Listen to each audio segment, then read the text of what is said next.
Hello, my Walking with Jesus friends on this Tuesday. Are you one of many people who has a legal name, a name most people call you, and maybe even a nickname? Depending on how your name is spoken, can you normally discern the relationship you have with the person who is using your name?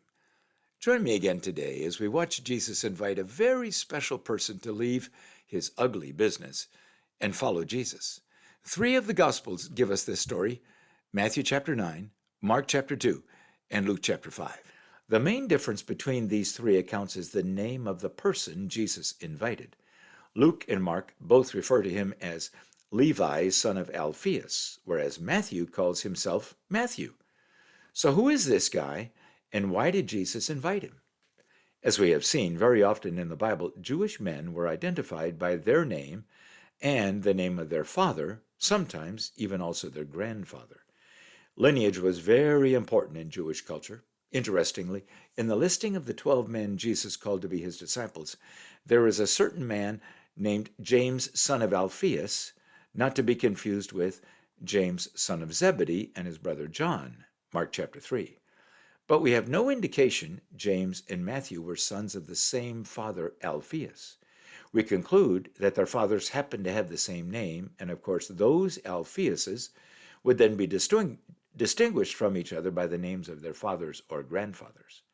Levi was, of course, a very special name in Jewish history, for Levi was one of the 12 sons of Jacob, and therefore head of the tribe of Levi, remember? The Levites, you may recall, were the family of Moses and Aaron, and those special men devoted to the priesthood, Numbers chapter 3. Their role initially was the care of the tabernacle and later the temple. They were viewed as spiritual men who should be role models for all Jewish men in God-honoring lifestyle. Unlike the other tribes of Israel, the tribe of Levi was not given a specific section of land when Joshua divided the land of God's promise, but rather the Levites lived scattered throughout Israel in specific towns, according to Joshua chapter 21.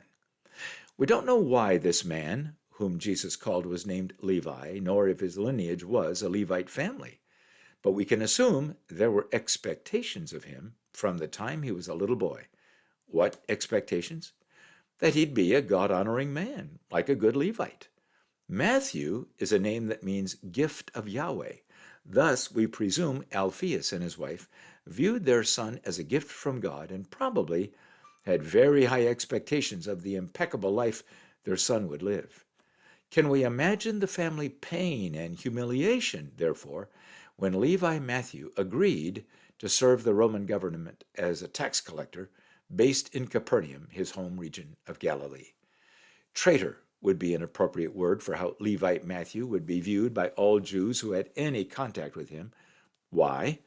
Because these men were responsible to collect taxes for Rome from their own people, but also permitted to add their own surcharge of any amount and keep that surcharge for themselves. It was an ugly, deceitful, despicable vocation. Tax collectors were hated by the people and protected by Roman soldiers, who sometimes also received a bonus for helping the tax collector collect the taxes, no matter how unfair.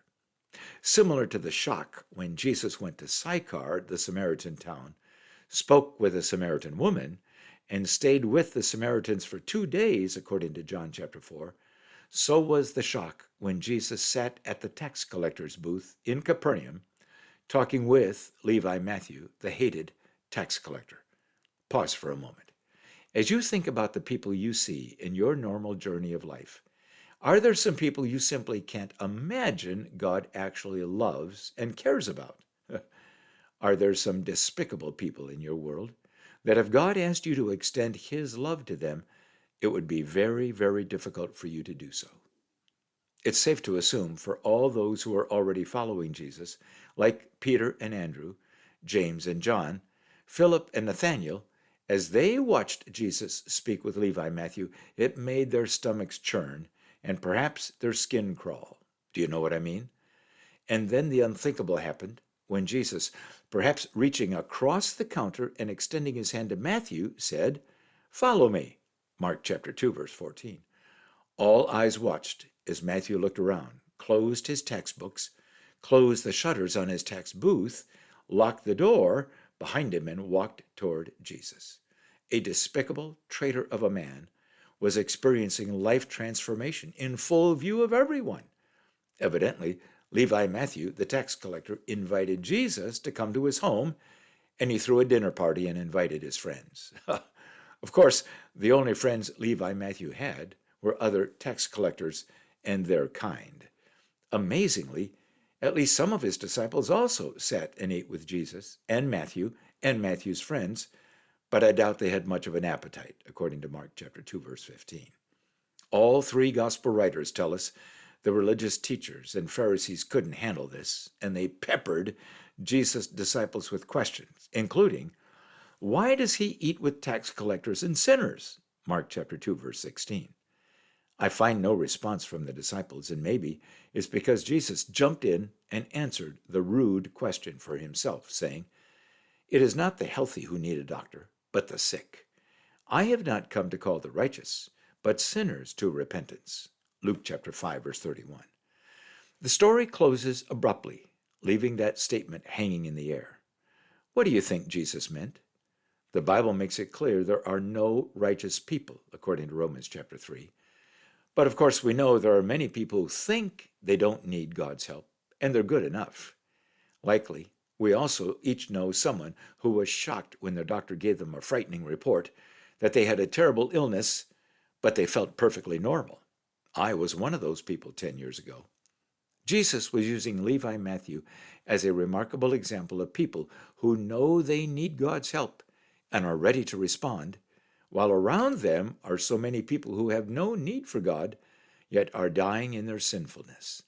Yes, Matthew became one of Jesus' disciples, a radically transformed man, and the author of the first book of the New Testament. And Jesus stands ready right now, reaching to every person in the world who is willing to see their need for God's help. Are you one of those people, my friend? If so, tell Jesus you're ready to hear and respond to his call to follow him. Further helpful reflection notes are at the Grand Narrative link below, as is a glorious worship song for this story, and I'll be waiting here for you tomorrow. How will you let Levi Matthew's story affect you today, my friends?